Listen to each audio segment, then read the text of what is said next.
how to do this so that you can see my screen. A few things about your upcoming presentation, and how to think about that. First, I want to review the rubric. That is the basis on which you will be graded. This was something I posted in the senior overview. So let me flip to that screen, which, although I can't see my little, I believe you can. That's part of the deal. That's why I set this thing up anyway. In any case, it's more important that you see the screen than my face. But so here's to remind us of the rubric. This is from the Google Classroom page. And so these are things I'm going to be presenting to you, an example presentation, so that you'll be able to base some of the things that you're doing on some of the things that I've done. You'll kind of know what I'm looking for, because this presentation I made myself. It's kind of designed sort of to my goals, and to the criteria here, which just want to read over real quick. So the first thing you'll be seeing on your rubric is that first thing we need to see is a clearly stated thesis. That is, in other words, an introduction. But what we need to see there is your position clearly stated. We'll see this in my presentation. That will be 10% of your overall grade. Second part of the rubric is to cite evidence to support your claim. So this isn't merely opinion, it's position now that you're taking that you have to defend. One thing that's important to say about this is the position that you're going to be taking in A Streetcar Named Desire is, well, it is your opinion, but you're defending it. Sort of like the way that when we did Julius Caesar, you could take the position, that these guys were butchers or they were sacrificers. And I was going to take neither as right or wrong, but it was just depending on how you defended it, how you supported your position. So it's going to be much the same here. The main question is going to be asking, to what extent is the identity of these characters free?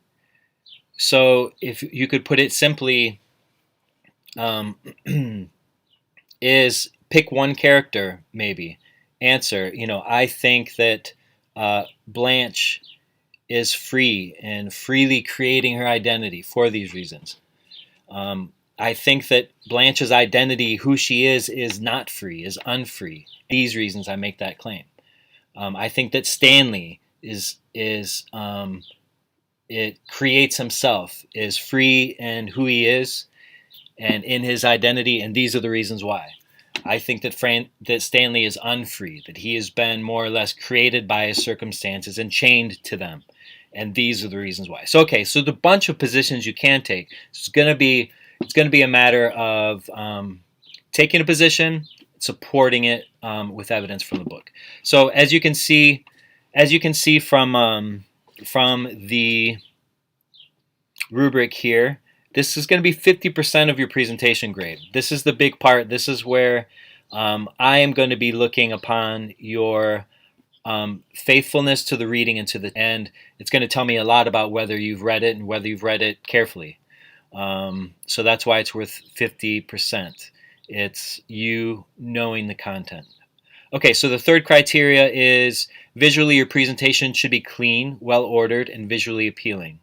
So I am going to show you a presentation setup from Prezi.com, and if you're doing it kind of right, it will be. At Prezi really helps you to get all these things across for it to be clean, well-ordered, and visually appealing.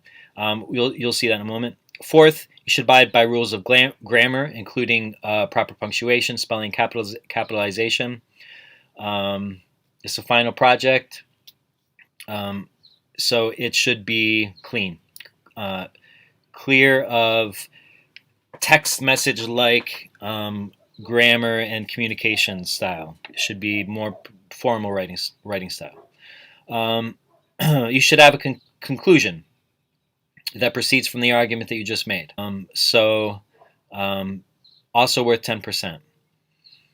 And it's clear that this needs to proceed from the argument that you've made. It's the final nail you're putting in the coffin. You'll see how that comes across in my argument that I make too. And also, so your notes that you have been writing along your reading, those will account for 10% of your overall grade. So, okay, now let's go to the presentation itself.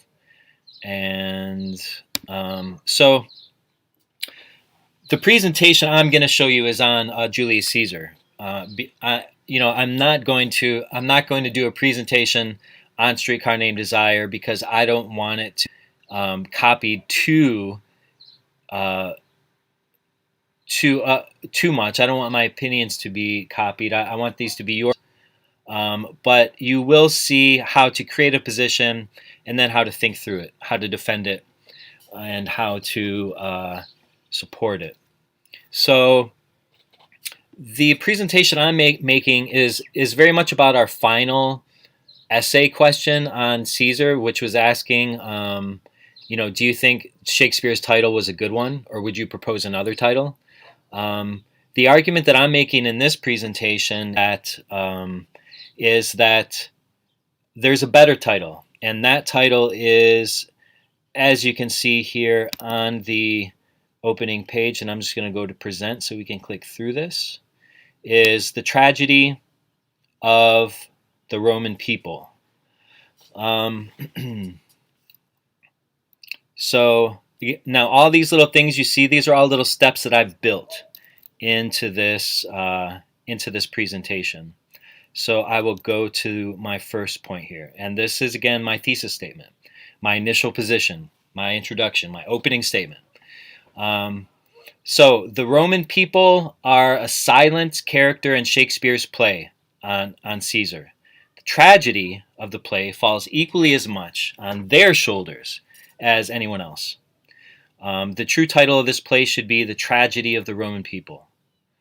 And so here's this is just my thesis statement elaborated a little bit. The people of Rome show many times throughout the play that they are fickle, and most importantly, that they are prone to hero worship. I will prove that in this presentation. So I've laid down, I've thrown the gauntlet. I've laid down my position and what it is I intend to do in this. Okay, so who are these people? Oh, look, Shakespeare has introduced us to them in the very first scene of the play. What does he say about the Roman people? They are fickle.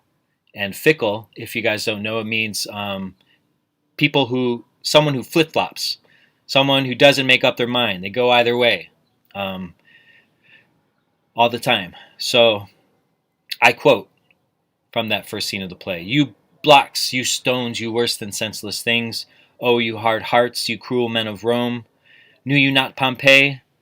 Many a time and oft have you climbed up to the walls and battlements to towers and windows, yea, to chimney tops, your infants in your arms, and there have sat the livelong day with patient expectation to see great Pompey pass the streets of Rome. And when you saw his chariot but appear, have you not made an universal shout? And do you now put on your best attire? And do you now call out a holiday? And do you now flowers in his way that comes in triumph over Pompey's blood? I'm introducing this idea that they're using content from the play in order to help introduce that idea. I'm not going to stop there, you see. So here I remind you, so wait, you were just doing this for Pompey, and now you're doing it for Caesar? This is exactly the idea of fickleness. I'm advancing my argument here a little bit. Here's my conclusion about that part of reading that I just read, quoted from scene 1. So who do these people favor? Whoever is in power. Do they appear to have loyalties? No. Do they know whether Caesar will be good or bad for them? No. Are they celebrating anyway? Yes, they are. Here's my conclusion based on these questions and answers. These people are fickle. They quickly and easily change their hearts and minds. And again, this is something that Shakespeare himself brought up. So here we're going to my next point already. And here I'm reminding you of the step that I just made about their fickleness. I quoted something where I said, "So wait, you were just doing this for Pompey, and now you're doing it for Caesar?" Because I'm introducing my next point, that the Romans love to worship a hero, and I give a nice image there of Romans in the Colosseum, and the Romans loved the gladiators. They liked to hero worship. And so this is coming out of, in terms of Caesar, right? This is coming out of left field. This is coming out of the blue. What do I mean by that? Because this goes along with my point. Roman people are somehow responsible. What do I mean by they love to worship a hero? So this is as told by Casca to Cassius and Brutus in Act 1, Scene 2. Again, I'm offering evidence from the book. I saw Mark Antony offer him a crown, Caesar that is. And as I told you, he put it by once. But for all that, to my thinking, he would feign. Then he offered it to him again. Then he put it by again. But to my thinking, he was very loath to lay his fingers off it. And then he offered it the third time. He put it by the third time. And still as he refused it, the rabblement hooted and clapped their chapped hands and threw up their sweaty nightcaps and uttered such a deal of stinking breath because Caesar refused the crown. And I want to elaborate on that. Still, Casca is talking about Caesar in the stadium. Caesar fell. When he came to himself again, he said, if he had done or said anything amiss, he desired their worships to think that it was his infirmity meaning sickness. 3 or 4 wenches where I stood cried, "Alas, good soul," and forgave him with all their hearts. But there was no heed to be taken of them. If Caesar had stabbed their mothers, they would have done no less. So is commenting on the extent of their faithfulness, worshipfulness, adoration towards Caesar at that time. So here I'm poking a little bit in that red statement. I said, did you hear that? If Caesar had stabbed their mothers, they would have done no less than forgiven him with all their hearts. And here I'm reminding you of something I'm going to set you up for a little later, but I'm making a case. I'm making an argument. Does anyone remember this statement? I could stand in the middle of Fifth Avenue and shoot somebody and I wouldn't lose any voters. The person who said that was that statement was 3-4 years ago. That was something Donald Trump said when he was campaigning. He thought he was so popular that he was just that untouchable. He thought his followers were fanatical enough of him that he'd be easily forgiven. Fanatical means fans. The word fan, like as in sports fan, that comes from the word fanatical. So what's my conclusion here overall? Because I'm giving you big amounts of text. At the end of my point, I want to make my conclusion hit. I want it to be short and concise, and here it is. The Romans are lusty, fanatical people. Lust for power, and powerful people shows their passion overwhelming their reason and good sense.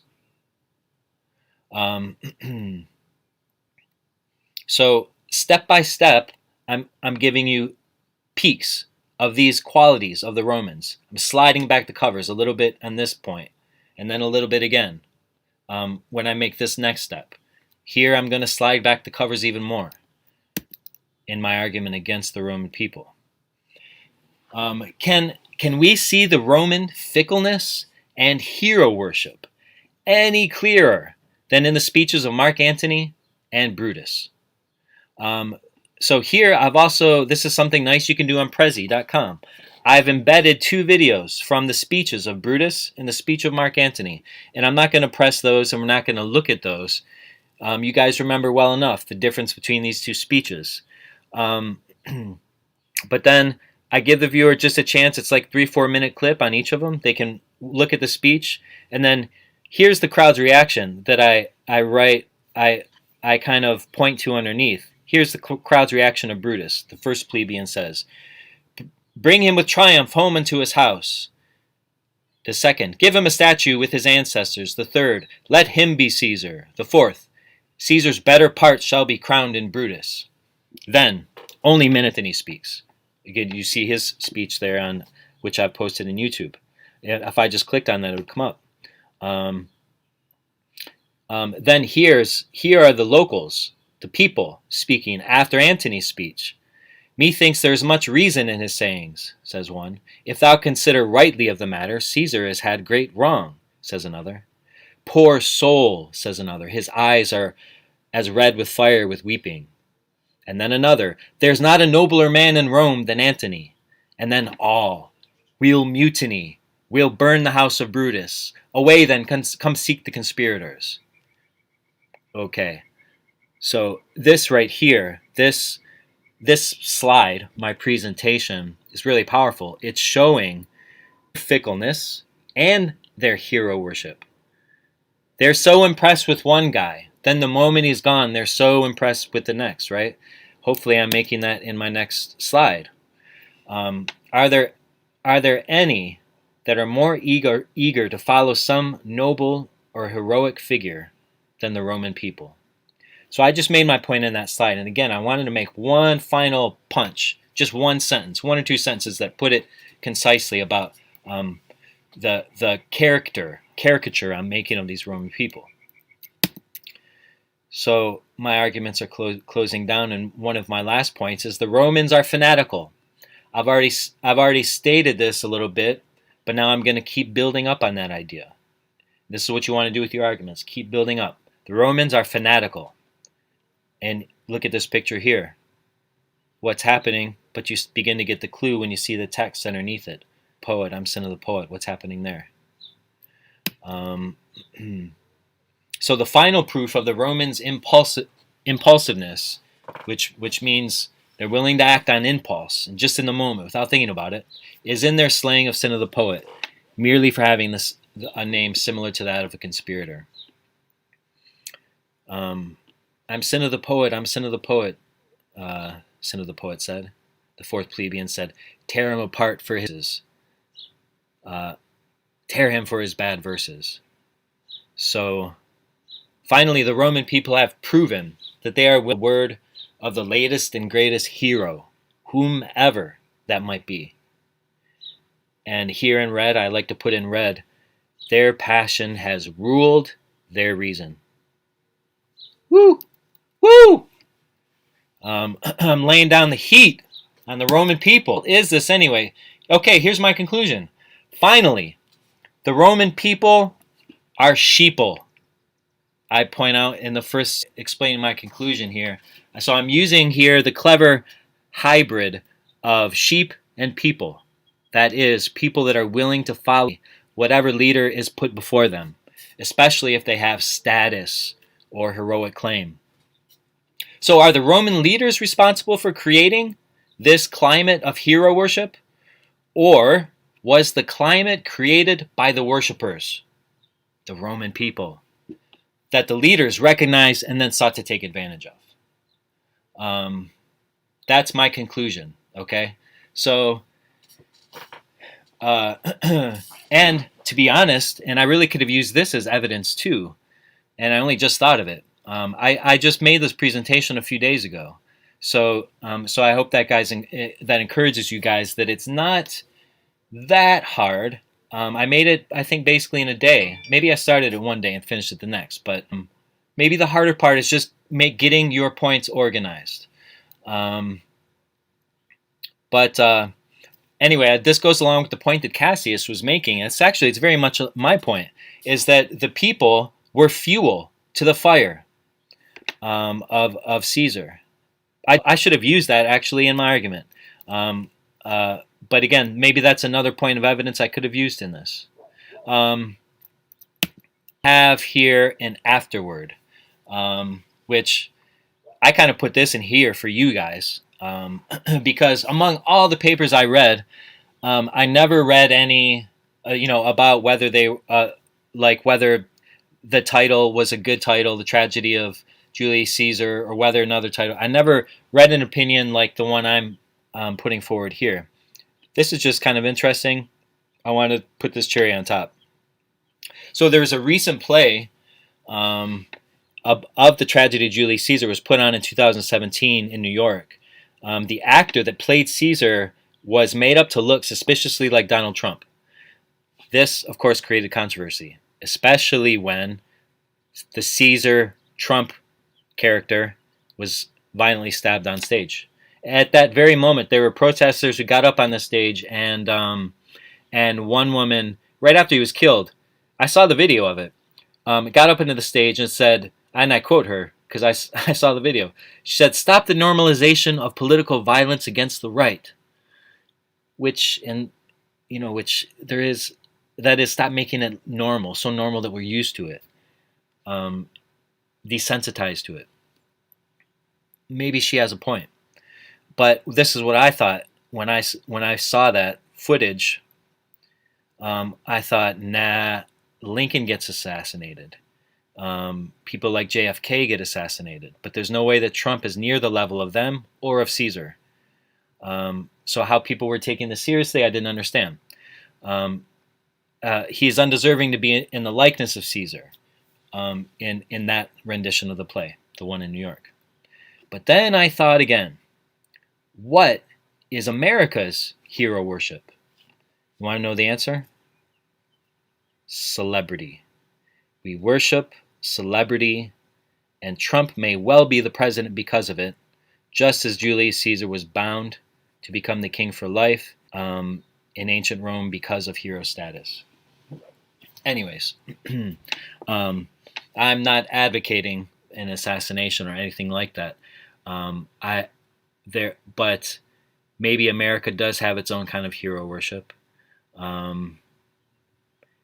And I'm not making a whole new Caesar lecture here, or maybe I am. But did you know the guy that killed Lincoln? I learned this recently too. The guy that killed Lincoln. What's his name again? I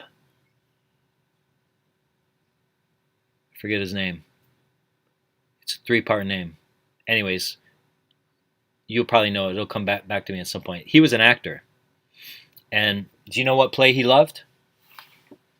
Julius Caesar. You know what character he loved in that play? Brutus.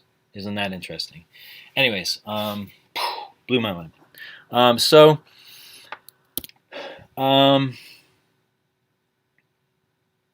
Yeah. In any case, my point here is to create an argument that is supported by evidence from the book, and these are ways that you can do it in a presentation format. Someone recently asked me, how many slides do you want? There's not a good answer to that. I need 5 different pieces of evidence. As you can see in the initial overview here, I have 1, 2, 3, 4, 5. And I elaborate on those pieces of evidence. See those little dots, these little circles and rectangles that I've made off of those main points? Those are just me explaining it a little more. Sometimes you're going to have to do that. So that's why it might end up being more slides than just 7. Let's see, because we got 1 intro, 1 for the conclusion, and then 1 slide per piece of evidence. 1, 2, 3, 4. 4 pieces of evidence. I could have used the Cassius one too. That would have been on my 5th. Anyways, so yeah, but you see, so even though I have, including the introduction and conclusion, I have 6 main points here. I end up using I can scroll down to the left. That'll show you all the slides. I end up using about 18, 19 slides. 18. So again, I really advocate you using Prezi.com here. As you can see, it's really neat. Like the transitions are really smooth. You can do things really creative with putting the videos in, like the photos, and for instance, this whole thing with this Lego building block thing, I did it because I like the idea of your building an argument. But you can choose a bunch of different themes. If I were to, when you start using Prezi.com, this is what the screen will look like, and you see I already have a few presentations here from things I've done in the past.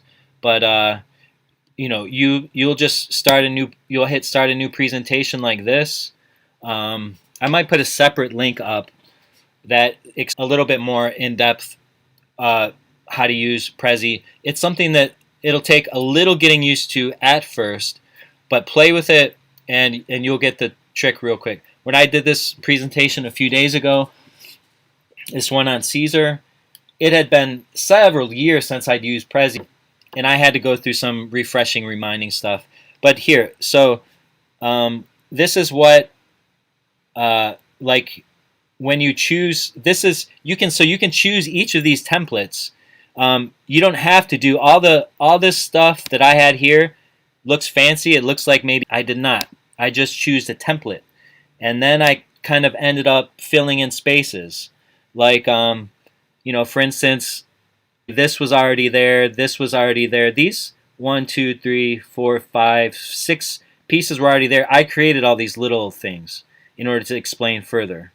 I ended up creating a few new arrows too. But these are all things you can do pretty easy or quickly. So when you choose your own template in order to create your presentation, choose from any of these, and there's much more. They must have 100 at least different templates, but there's you're not just limited to these like 9 or 12. There's more. You can hit latest. It'll show you a whole. Let's hit it. Let's see. Oh, these are the latest. Let's just search for a template called. Let's say you know you're writing something about identity. I will write in identity, and I'll see if there are any templates that come up. And okay, I'm not going to experiment while the clock is just ticking away.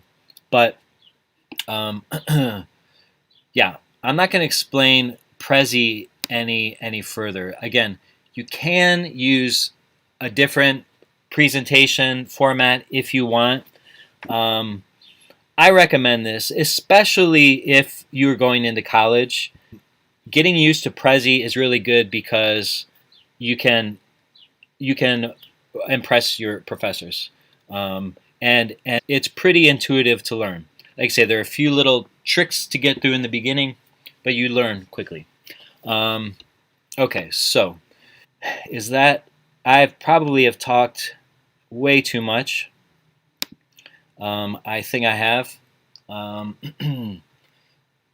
So if you have any questions, again, my phone number is all over Google Classroom. Give me a call. This will either be posting tonight, Thursday night, or Friday at some time. In any case, by this Friday, that is tomorrow, the 15th, you're expected to have the whole of the play read. And remember, it was assigned early last week, so it would have been 2 full weeks to read it and take notes along the way. So I expect you to turn in the last half of your notes. I will say, any people that are coming a little late to the party, you can have some extra time. I expect it to turn in by Monday in that case, okay? But again, I am going to end this now.